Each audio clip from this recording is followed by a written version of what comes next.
Good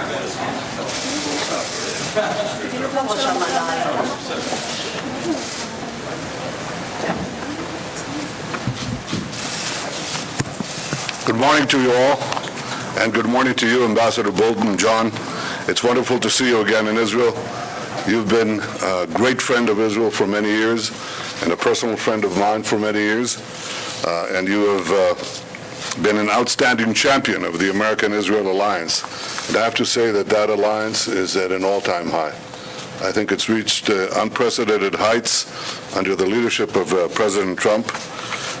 And I think that America has no greater friend than Israel, and Israel has no greater friend and ally than the United States.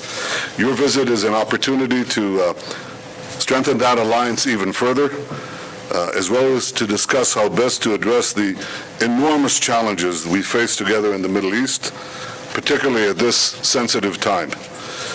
As you know, Iran has long been conducting a campaign of aggression and terror across the region, in Iraq, in Syria, in Lebanon, in Yemen, and elsewhere.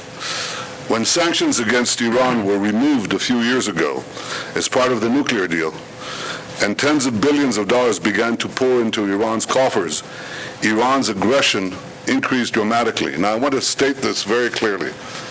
The supporters of the Iran deal argued that the infusion of cash, massive cash, into Iran's economy would moderate Iran. They argued that Iran would become inward focused, would start nation building. And in fact, the opposite has happened. The very opposite has happened. Iran used those hundreds of billions of dollars to fund empire building, not nation building. That is the stamping of one state after the other and the devouring of one state after another in the Middle East. Those who argue that Iran's aggression began after the recent actions, I think they're not living on the same planet. This is completely false.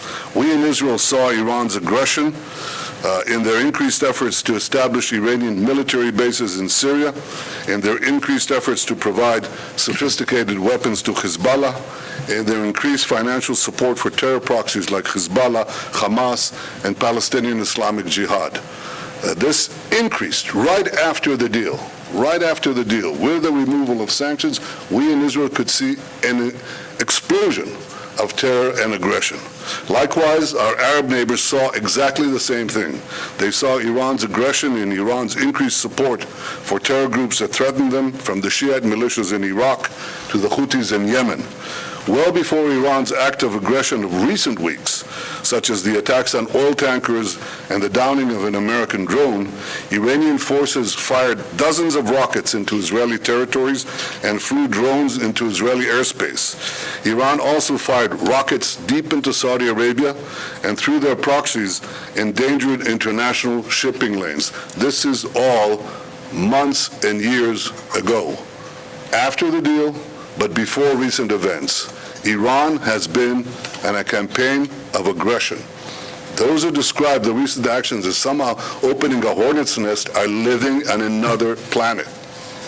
In fact, the one thing that has changed for those of us who live in the Middle East is not that Iran is attacking its neighbors or brazenly perpetrating wanton aggression.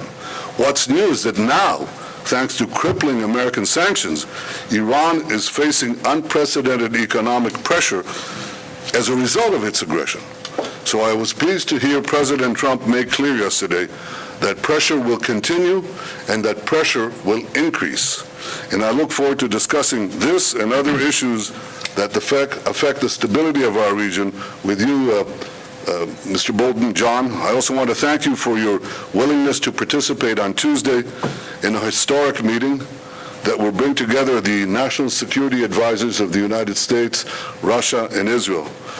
The mere fact that such a high-level meeting is taking place between the great powers, the United States of America and Russia, here in Israel, I think is unprecedented. It speaks loudly about the nature of Israel's standing among the nations, and in this case among two of the greatest nations on earth. I hope and expect that this dialogue will be fruitful.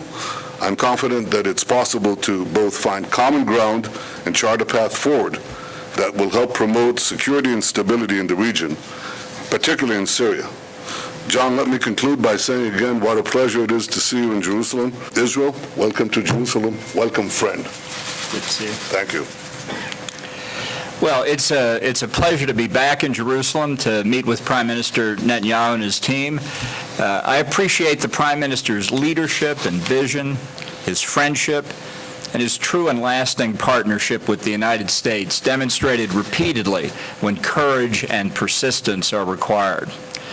Although I'm here for a previously scheduled trilateral meeting of the National Security Advisors of Israel, Russia, and the United States, hosted by Prime Minister Netanyahu, current circumstances in the region make our conversations even more timely. I welcome the opportunity to strengthen even further the deep cooperation between the United States and Israel at this particularly significant point, and to engage in strategic discussions with Russia and Israel together.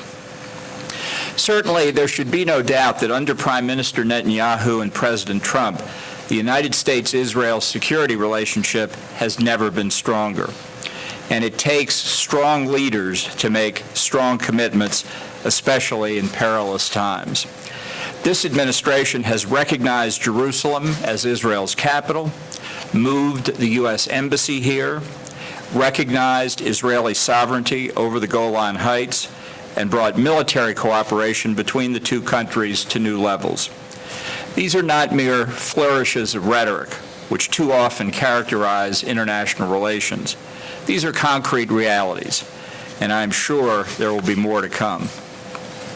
Prime Minister Netanyahu's strong relationships with both President Trump and President Putin augur well for the chances of success and greater alignment of the policies of these three great countries in a number of critical security issues. President Trump looks forward to meeting with President Putin at the upcoming G20 summit in Osaka, Japan in the next few days, where many of these same issues will be discussed. I hope we can lay the groundwork for this meeting over the next several days here in Jerusalem. And as we meet, threats to international peace and security in the Middle East and around the world are on the rise.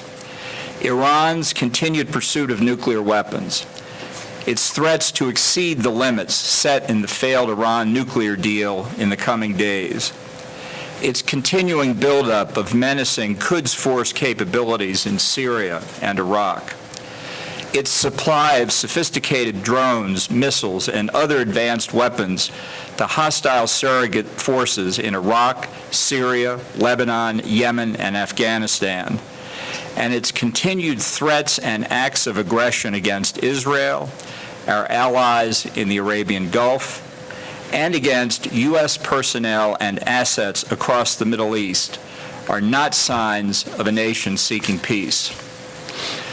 Neither Iran nor any other hostile actor should mistake U.S. prudence and discretion for weakness. No one has granted them a hunting license in the Middle East. As President Trump said on Friday, our military is rebuilt, new, and ready to go, by far the best in the world. Sanctions are biting, and more added last night. Iran can never have nuclear weapons, not against the USA and not against the world. And as he made clear yesterday, referring to his earlier remarks, the President said, "I just stopped the strike from going forward at this time." We expect that the new sanctions President Trump referred to in preparation for some weeks will be announced publicly on Monday. Stay tuned. I'm delighted to be in Israel once again and look forward to our coming discussions. Thank you. Thank you, John. Thank you. Thank you. Thank you. Mr. Prime Minister, what is your